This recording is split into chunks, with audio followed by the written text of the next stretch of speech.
As novas unidades flutuantes de produção e estocagem da Petrobras, os FPSOs P-43 e P-48, possuem cada uma a capacidade de produzir 150 mil barris de petróleo por dia.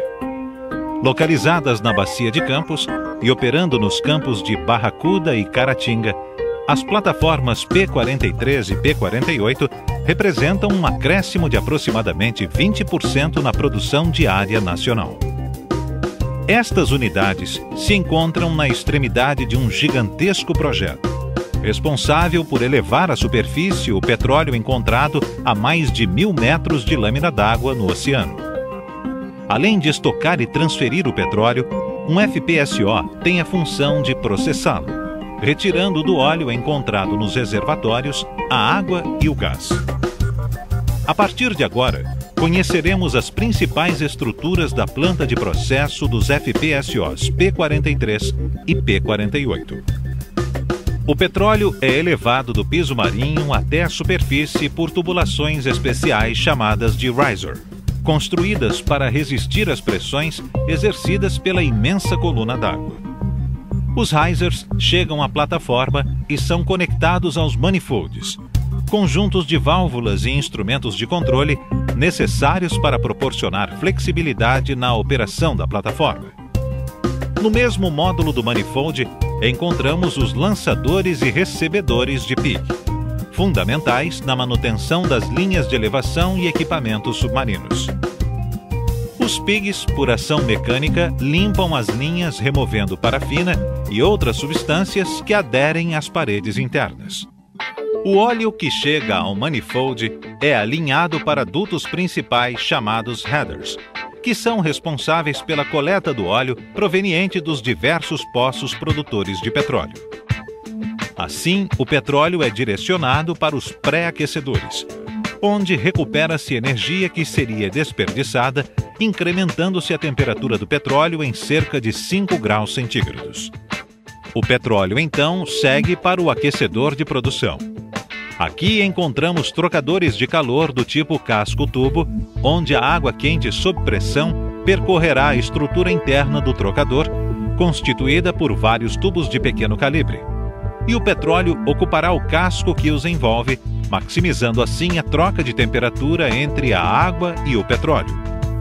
A uma temperatura de 180 graus centígrados, a água cede calor latente ao petróleo, aquecendo-o a uma temperatura de 80 graus centígrados, temperatura ótima para o processo de separação.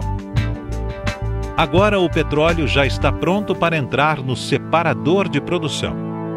Também conhecido como separador de primeiro estágio, este vaso opera sob o controle de algumas variáveis, como pressão, temperatura, nível de interfaces óleo-água e gás-óleo.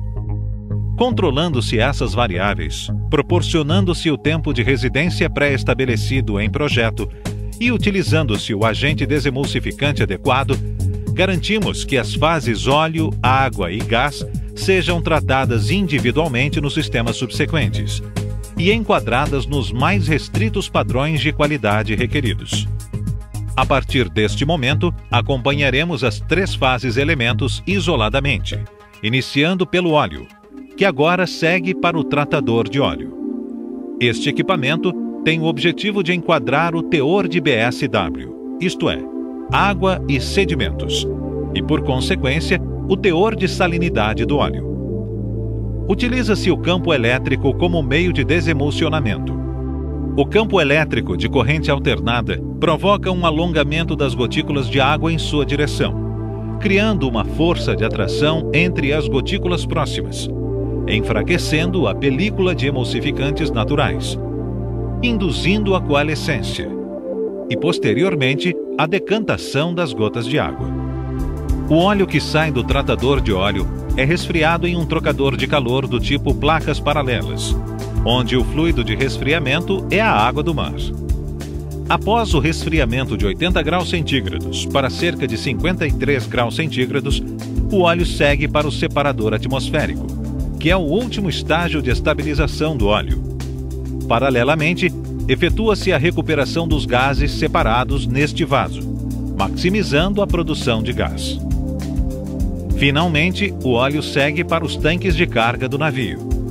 A distribuição do óleo pelos diversos tanques visa manter a estabilidade da embarcação. Após cerca de 7 dias de produção, o óleo acumulado nos tanques da plataforma é aliviado através de bombeamento para o navio aliviador. Esta operação é denominada offloading. O offloading pode ser realizado tanto pela proa quanto pela popa dos FPSOs. Para isso, as plataformas dispõem de bombas com capacidade de bombeamento de até 10.000 metros cúbicos hora. Esta operação tem uma duração média de 24 horas. Agora que percorremos todos os processos de tratamento do óleo, vamos voltar até o separador de produção, para acompanhar os estágios do tratamento do gás. O gás precisa ser comprimido e desidratado para que seja utilizado. Após sair do separador de produção, o gás carrega uma quantidade de líquido que precisa ser retirado antes de chegar ao compressor. 2 vasos, chamados de safety, cumprem com o papel de separar líquido do gás. Ambos possuem a capacidade de operar com 3 milhões de metros cúbicos diários de gás e separar até 354 metros cúbicos diários de líquidos. Estes vasos minimizam a possibilidade de arraste de líquido para os compressores, evitando danos. O compressor é uma máquina operatriz, ou seja, precisa de aporte de energia para funcionar. No caso das plataformas P-43 e P-48, os compressores são acionados por motores de alta potência, com variadores de frequência, que são dispositivos para controle de capacidade da compressão. Cada um dos 2 primeiros estágios de compressão é composto de um resfriador de gás e um vaso para separação do condensado, que é formado após a compressão e resfriamento do gás, sendo este condensado reciclado para o estágio anterior. O gás do segundo estágio de compressão, após o resfriamento, segue para a torre de desidratação de gás, conhecida como torre de TEG. Trata-se de uma torre de absorção de água, utilizando-se o TEG, trietileno glicol, como fluido de absorção. Esta operação é maximizada pela redução da temperatura e aumento da pressão.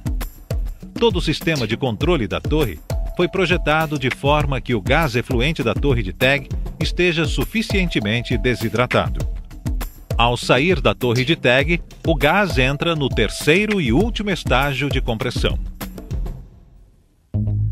Agora que percorremos todos os processos de tratamento do gás, voltamos até o separador de produção, para acompanhar os estágios do tratamento da água produzida. A água oleosa a 80 graus centígrados proveniente do separador de produção trifásico entra numa bateria de hidrociclones, onde parte do óleo carreado pela água é removida e reciclada para o sistema de tratamento de óleo. A água quase isenta de óleos e graxas passa então pelo pré-aquecedor de óleo antes de entrar no flotador, que é o equipamento responsável pelo polimento final do tratamento de água produzida.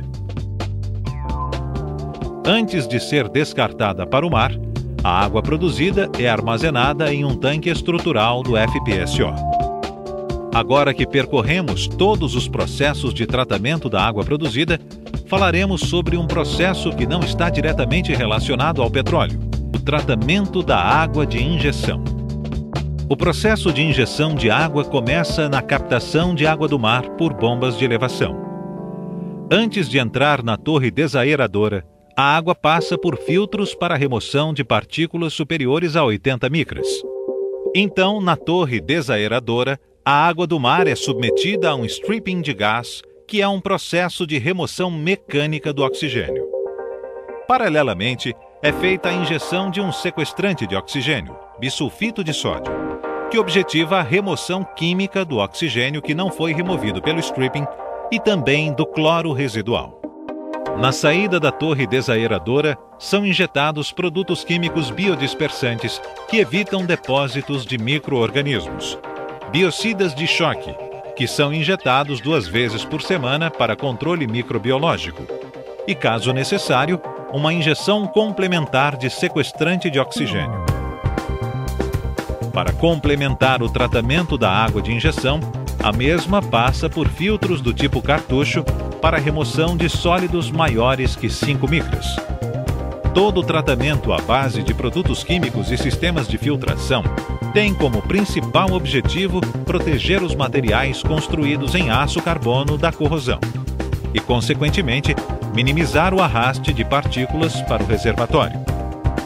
Várias medidas são tomadas para evitar a queda de injetividade nos poços injetores de água e evitar a perda de produção devido às incrustações.